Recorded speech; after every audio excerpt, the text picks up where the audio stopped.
A very good morning, all of you. The topic that we are studying at present is land use. We have tried to study the meaning of land use, the various concepts and principles of land use, and about the land use surveys. And today we will study about land use planning. अभी हम जिस topic का अध्ययन कर रहे हैं वह है भूमि उपयोग। हमने भूमि उपयोग का अर्थ समझने की कोशिश की है।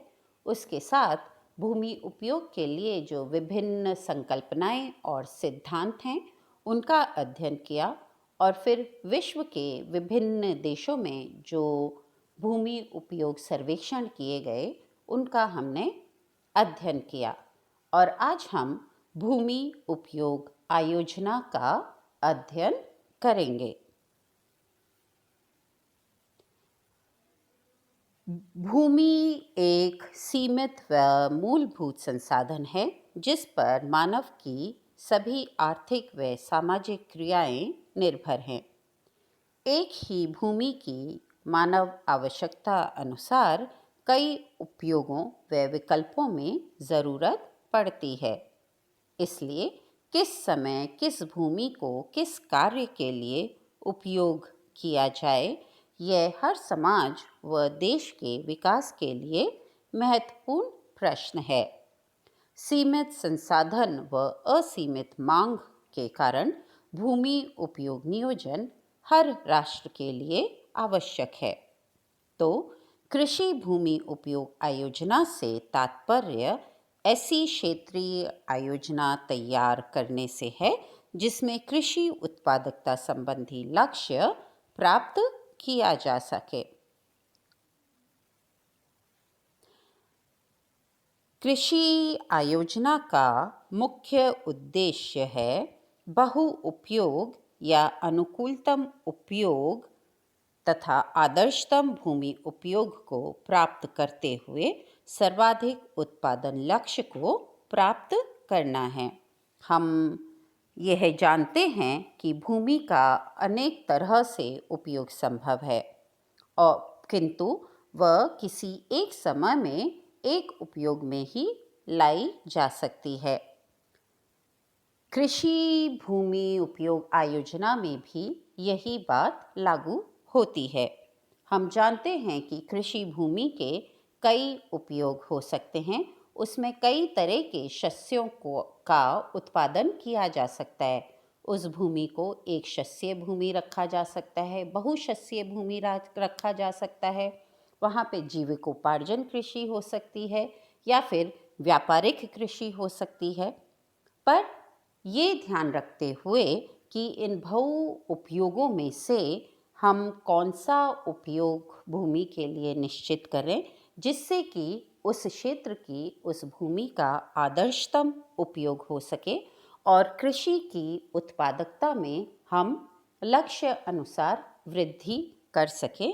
यही किसी भी कृषि भूमि उपयोग आयोजना का मुख्य उद्देश्य होता है। हम ये कहते हैं कि उत्पादन में वृद्धि करना, तो उत्पादन में जो वृद्धि होगी उसको हम किस तरह से मेजर करेंगे। उत्पादन में वृद्धि हमें पता चलेगी प्रति एकड़ उत्पादन के द्वारा और उस क्षेत्र के प्रति मनुष्य उत्पादन के द्वारा, मतलब पर एकड़ लैंड एंड पर कैपिटा प्रोडक्शन। तो कृषि भूमि उपयोग आयोजना का जो प्रमुख लक्ष्य है वह है कि उस क्षेत्र का पर एकड़ प्रोडक्शन और पर कैपिटा प्रोडक्शन दोनों में वृद्धि होनी चाहिए। कृषि भूमि आयोजना में बोई गई भूमि या नेट सोन एरिया भूमि उपयोग का सर्वाधिक महत्वपूर्ण अंग और योजना का मुख्य पहलू होता है। हम जानते हैं कि कृषि के लिए जो बेसिक रिक्वायरमेंट है वह है भूमि। किसी भी शस्य को उगाने के लिए हमें भूमि की आवश्यकता होती है।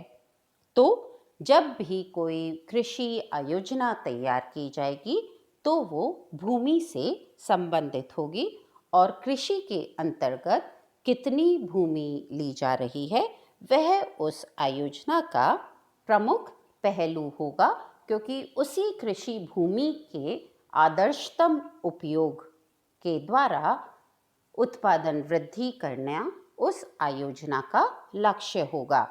तो बोई गई भूमि या नेट सोन एरिया किसी भी कृषि भूमि आयोजना का मुख्य पहलू होता है। कृषि आयोजना का क्या उद्देश्य होगा?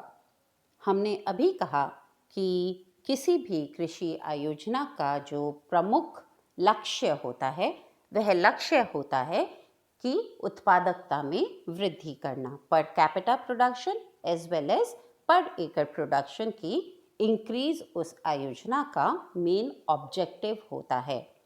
तो जब हम आयोजना तैयार करेंगे तो हमारे एम ये होगी कि इस ऑब्जेक्टिव को हम कैसे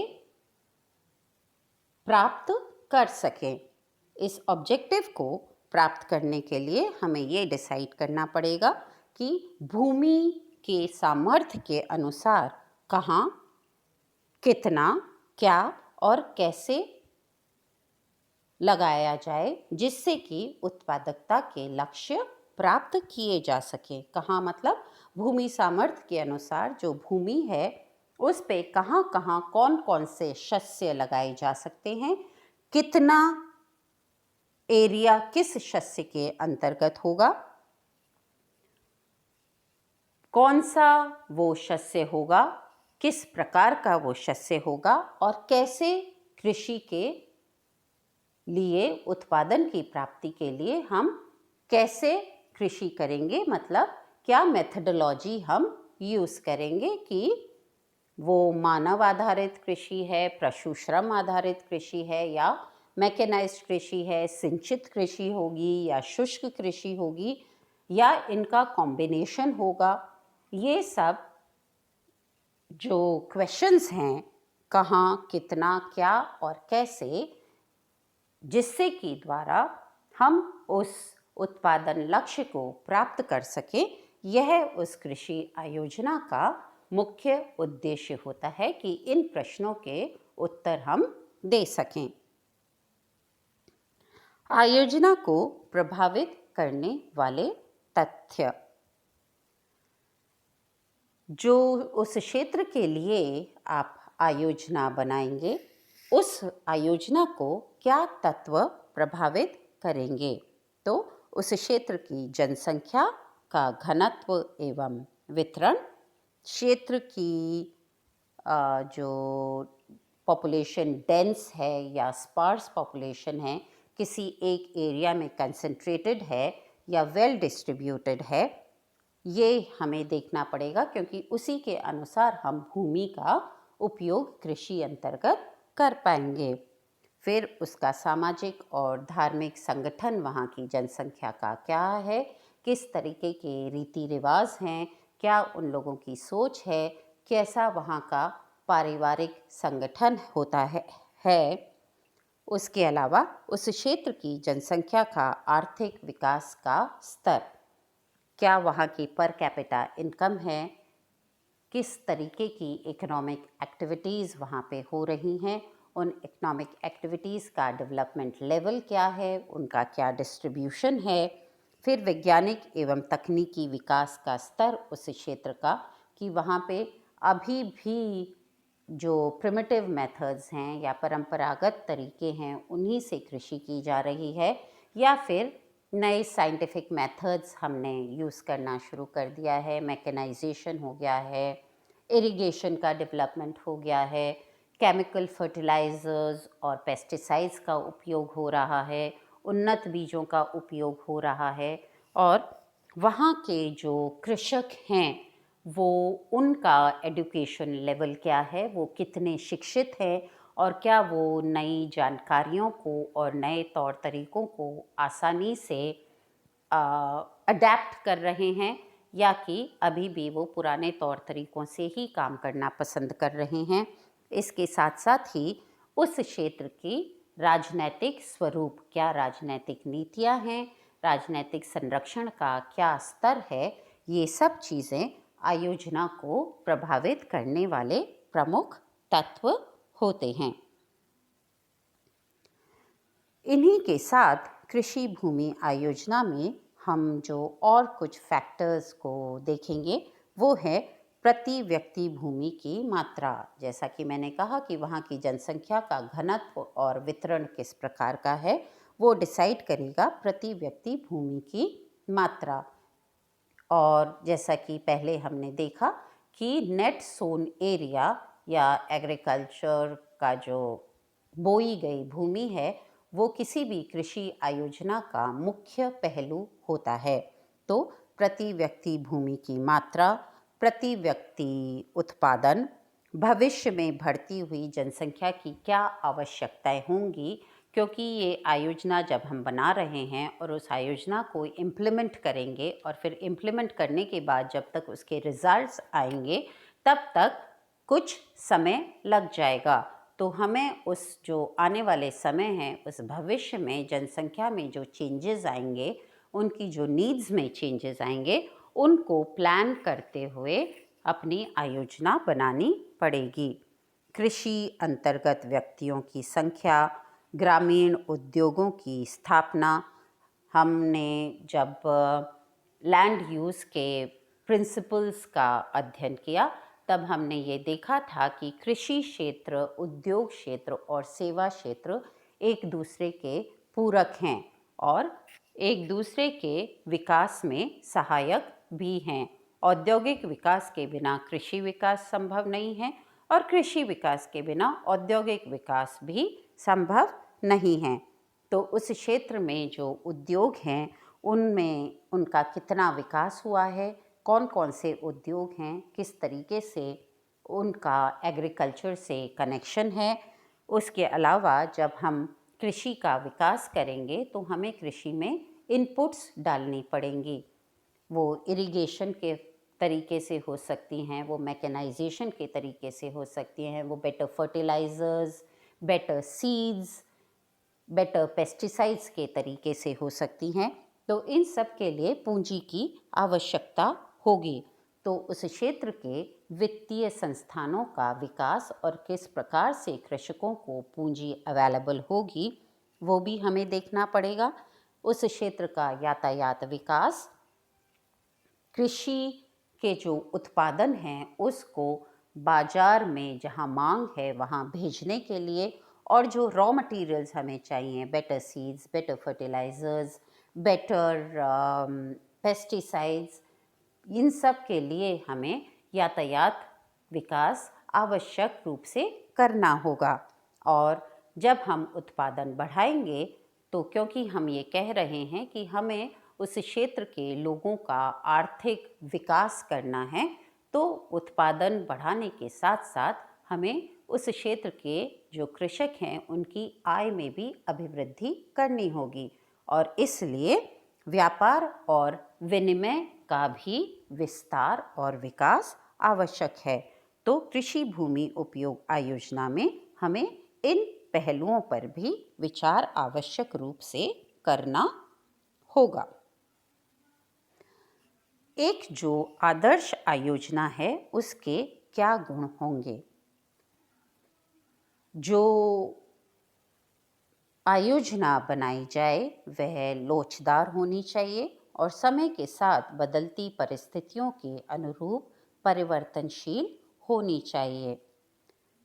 इसमें संसाधन, जो भूमि संसाधन है, उस भूमि का उपयोग तथा शस्य स्वरूप जैसे पक्षों में संतुलन स्थापित करने के लिए आयोजना में हमें ध्यान रखना होगा।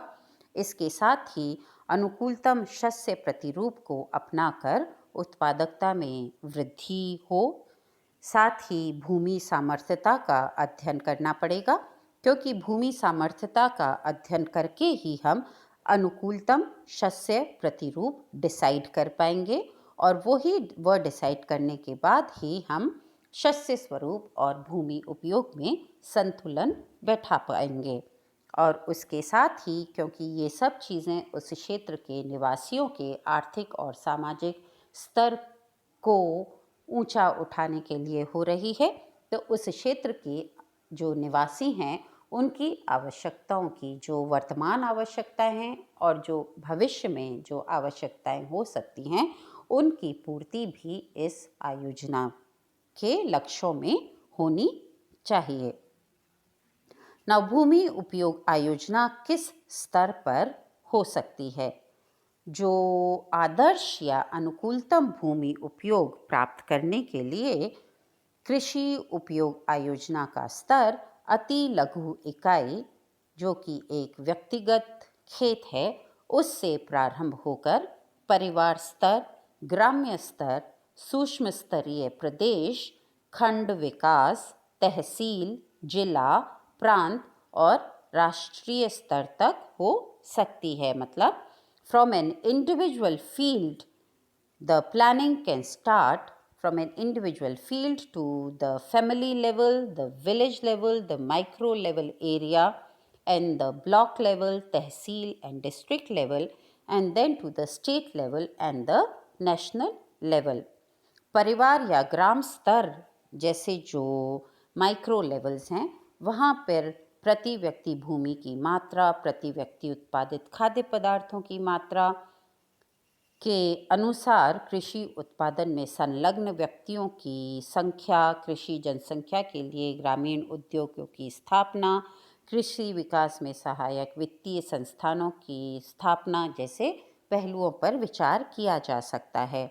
और स्टेट और नेशनल लेवल का जो लार्ज स्केल या मैक्रो लेवल प्लानिंग हो सकती है, उसमें एग्रीकल्चर इंफ्रास्ट्रक्चर का डेवलपमेंट हो, एग्रीकल्चर क्रेडिट की अवेलेबिलिटी हो, इरिगेशन सिस्टम डेवलप किया जाए, जो भूमि है उसके संरक्षण के लिए योजनाएं बनाई जाएं, उर्वरकों और कीटनाशकों के कारखानों की स्थापना हो और इनके साथ ही एग्रीकल्चर डेवलपमेंट के लिए रिसर्च और एजुकेशन फैसिलिटीज़ का भी एक्सटेंशन किया जाए। तो इस तरीके से भूमि उपयोग आयोजना एक लघु स्तर से नेशनल लेवल तक के मैक्रो लेवल तक प्लानिंग की जा सकती है। तो अभी हमने देखा कि भूमि उपयोग आयोजना क्या होती है, एक अच्छी आयोजना के क्या मुख्य पहलू हैं, क्या उसके गुण हैं, क्या उसके उद्देश्य हैं और क्या उसके स्तर हैं। So today we studied about the land use planning and the various facets of a land use planning. What are the main aims, the main objectives, the levels of a land use planning. Thank you.